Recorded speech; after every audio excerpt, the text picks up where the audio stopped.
Hello, viewers. Welcome to this special program, Talking Points with Rifan, where we bring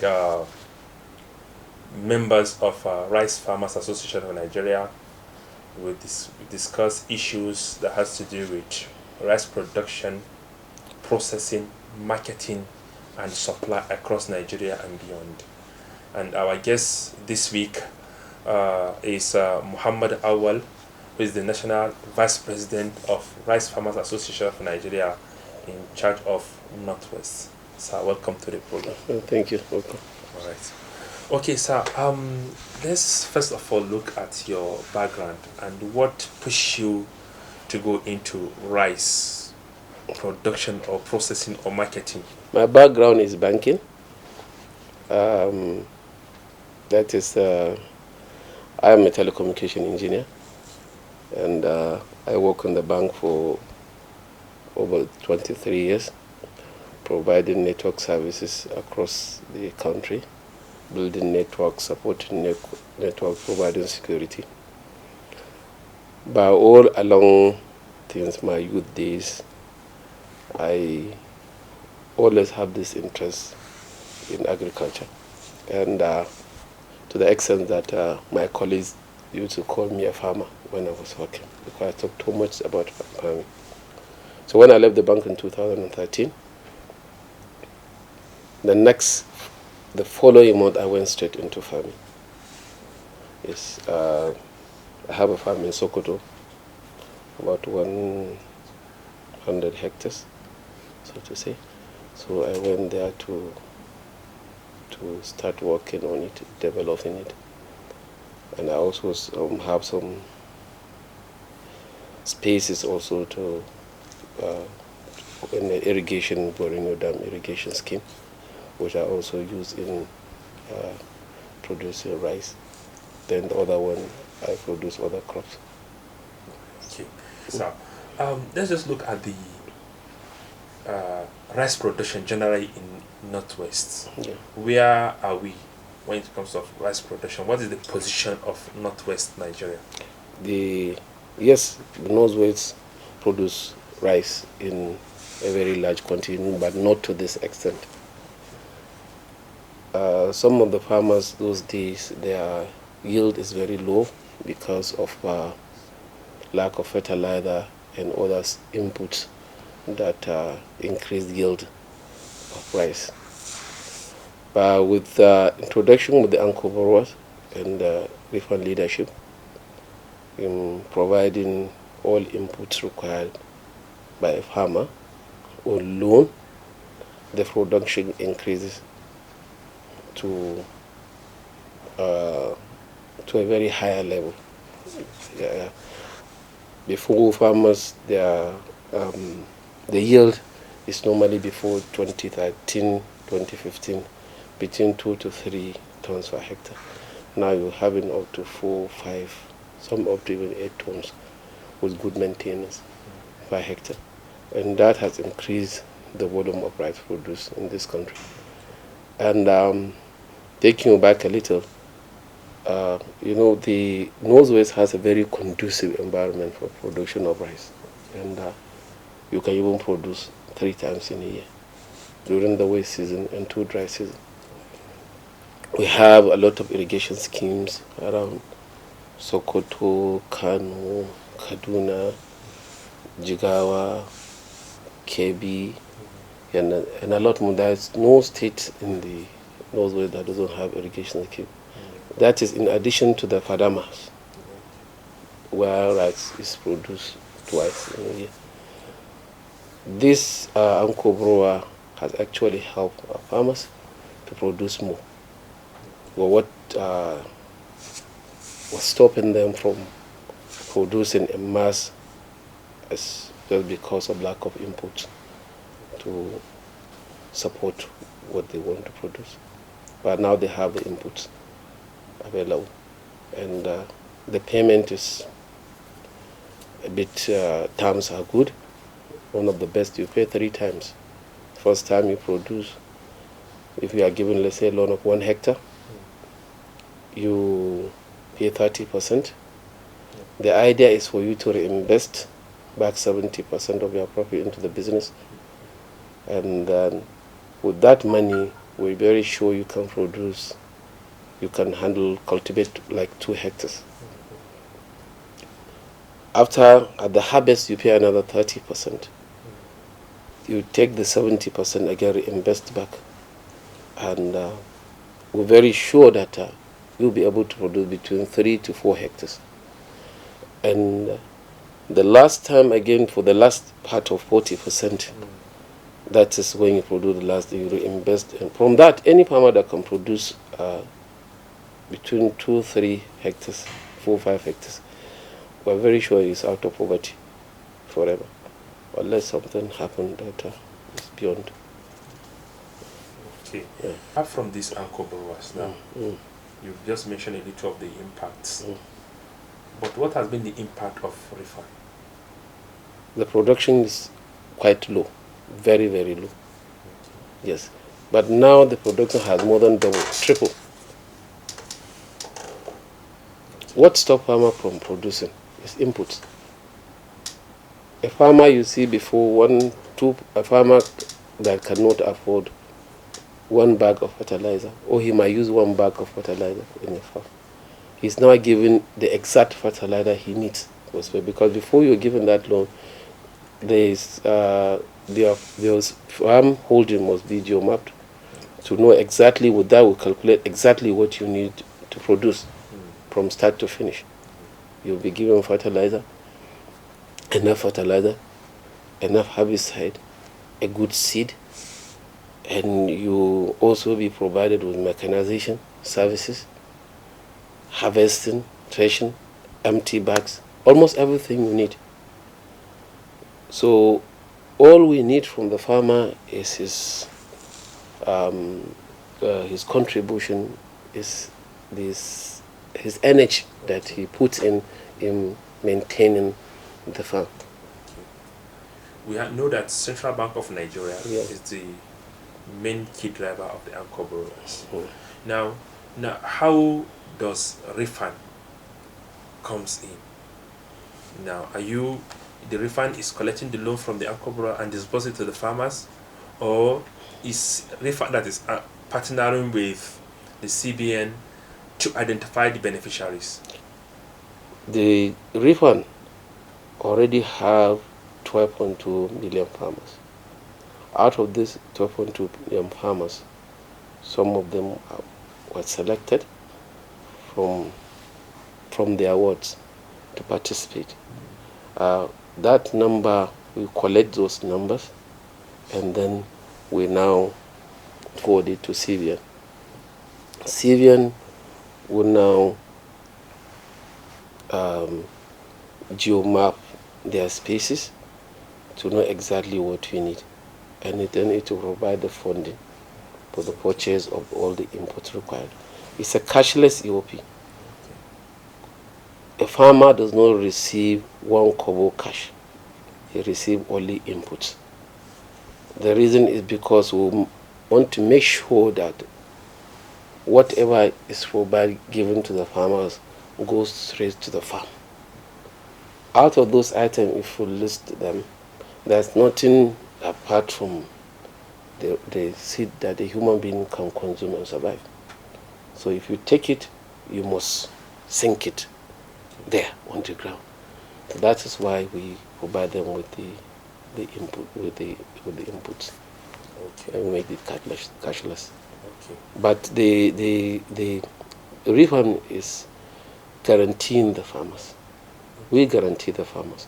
We collect the loan as an association, and we give the loan to our members. We guarantee the farmers. At the national level, the state level will guarantee their farmers, the local, their state farmers. The local government leadership will guarantee the local government members that are participating. Then at the world level where the farmers are, there's also a structure there with the world leadership. They appoint those farmers, you understand, select those farmers, so they provide guarantee for them. So every farmer that is selected for this program can be identified because we use a BBN. You know, BBN is only one. You can't have a duplicate. So with that BBN, which stands as a security pin, we can trace any farmer. We have your picture, we have your details, we have where you stay, where you live, where your farm location is, the size of your farm holding. Everything is there. We have the data for that. So we have a complete farmer's data. So every farmer that enjoyed this facility is adequately identified. 12.2 million farmers. How do you mobilize them? It's very easy. I can pass, if let's say we pass the information from the nation,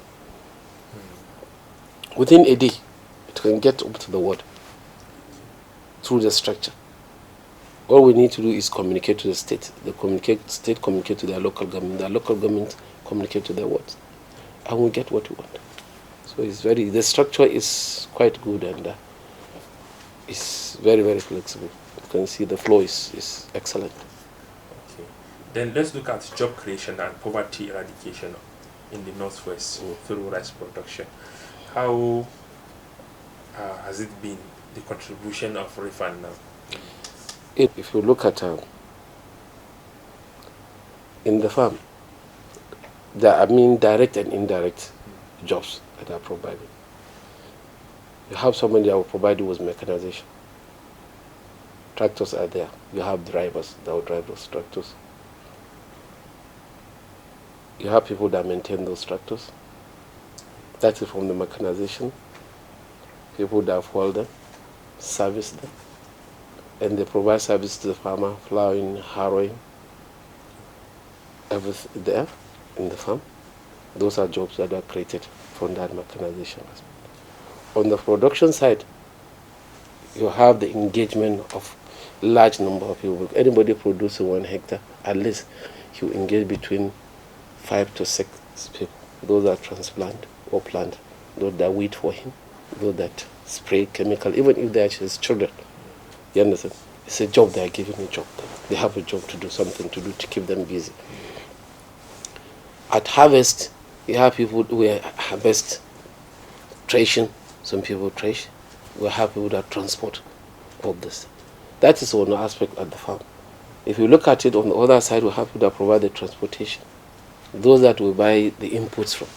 Some people will buy forms from them within the system. Herbicide, herbicide, pesticide, seeds, and all that is required. All those items are required by a farmer. When you multiply by the number, let's say you have 200,000 by 10. How many jobs will you create? Let's say 200,000 by 10 times 10. You can calculate the number. If you are doing, let's say, 250,000 farmers or 300,000 farmers, so that is through the association. You calculate 300 by that number, so you know the kind of jobs you are creating. So in reality, a lot of people are being kept busy. And if you look at it, like during this year, 2020 wet season, sincerely, I have never seen where rice is produced in a country like this here. Almost every space you go that can produce rice, you see that rice is planted there. Almost everywhere. So people are really into this business, because there's a lot of benefits from it.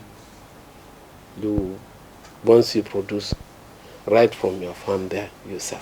You don't need to carry it to the market. People are there to buy from you. After the association is also, it can also help you to market all those products. After repaying your loan, give us our 30%. And this 30%, of course, goes back to the value chain, to the millers to go.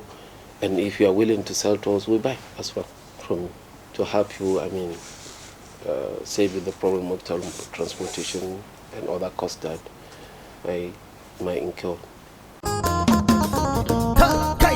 Ga sabon kungiyar Rifan na riko, to kuma je kungiyar Rifan kun yi daidai. Ka al'ummar ƙasa manoma shinkafa suna murna da kungiyar Rifan ta yi komai. Ga sabon kungiyar Rifan na riko, to kuma je kungiyar Rifan kun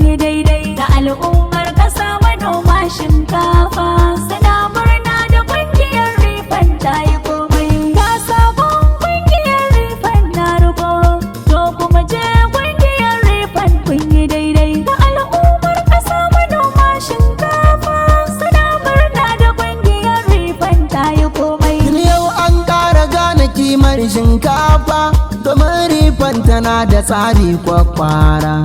Da sabon kungiyar Rifan mun rugo. Kwalliya ta biya kuɗin soso da sabulu, a yau Rifan ƙasar mu ba mai kankara. Rifan kungiyar manoma shinkafa.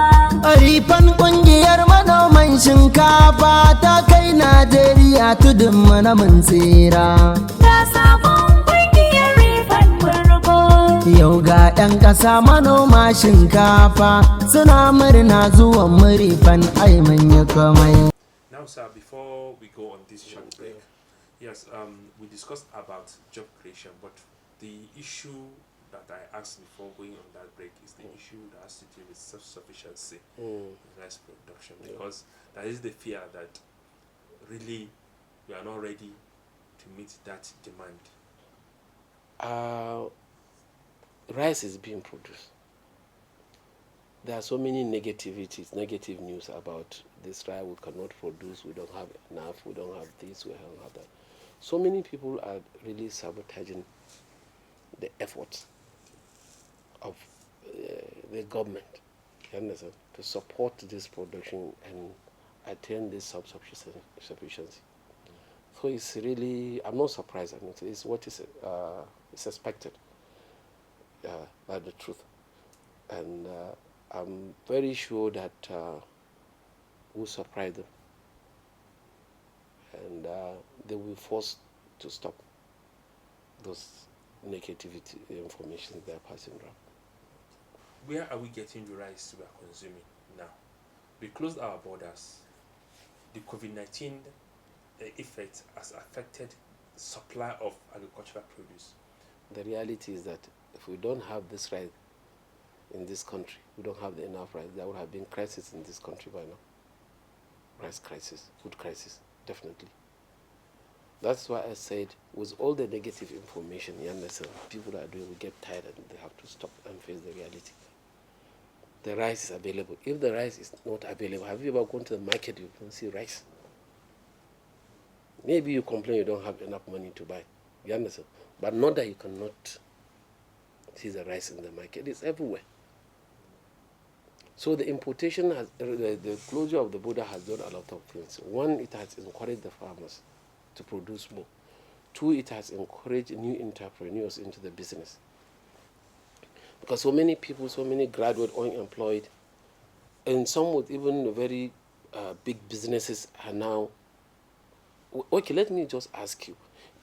Take, for example, new rice mill are springing up every day. If you don't have the rice to process, why will you invest hundreds of millions or billions into rice mill? A businessman always goes into business to make profit. He's not going there to lose money. So if at all he's setting up a new rice mill are coming out every day, which means there is something to support those plants, you understand, to process. If there is none, he will not. So the rice, there is rice. There is rice. But a lot is happening in the value chain. So imagine what would have happened with the pandemic, closure of border. Nothing happened, nobody moves. And Nigeria is something that, there is no household that does not eat at least once in a day rice in there. And people are not complaining that they don't have rice to eat. The rice is there. So I think there's a lot more that is happening essentially. If we are really consuming our own local, why is the local rice expensive? Like I said, there's issue with the middlemen purchases this rice. There's a lot of competition in the purchase of this rice. And that competition in purchasing of this paddy is what spike the price increase. If you live in the village, you see how some of these that want to buy rice, the paddy, with their agents, how they are competing on prices. Somebody will come and tell the farmer, okay, I'll buy your paddy 8,000 naira back. The next thing somebody will follow him to say, don't sell it to that person. I'll give you 9,000. Another will come in. Of course, the farmer will sell it to the highest bidder because he needs money. But if those people will stop that unhealthy attitude, you understand? Of course, the rice is there. I'm very sure it will go there. And what we are doing this year is to make sure that you buy and get tired. You understand? Because there was a rice that is being produced this wet season. If you want, go ahead and compete. You get tired because you have more than enough in the market to buy, and definitely the price will drop. Basically, from the production, from our own side, we don't have much because we are doing what it takes to do.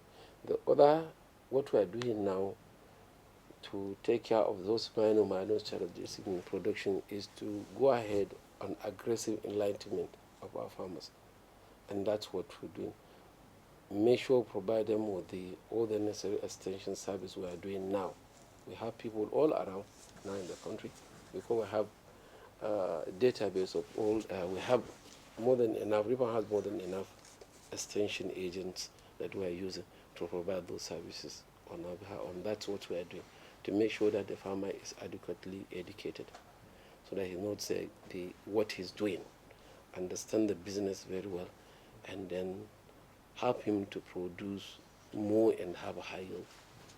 That's what we're trying to take care of the business, and we want to make sure that we create a kind of way in such a way that our rice mill are fed with more than enough, and when they are fed with more than enough, and they produce, the production is kept on. Even though now there is no rice mill, you go there that is not producing.